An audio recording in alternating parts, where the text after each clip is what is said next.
I am the Tofu Golem. Please enjoy the video. In this video, I will explain how to make candy bark.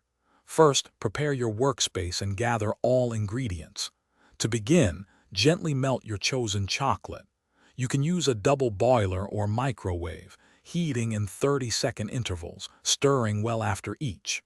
Aim for a smooth, glossy consistency, free of any lumps before moving to the next step.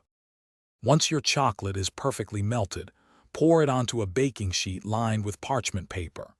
Use an offset spatula or the back of a spoon to spread it into a thin, even layer, about 1/4 of an inch thick.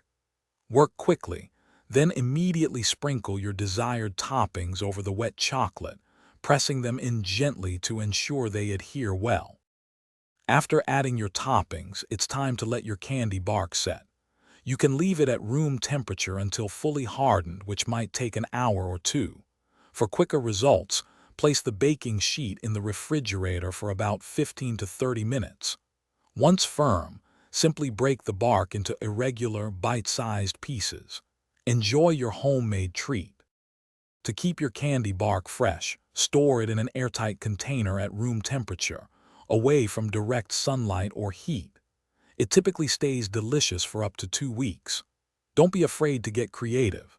Try different types of chocolate like dark versus white, and a variety of toppings such as nuts, dried fruit, or crushed candies for endless flavor combinations.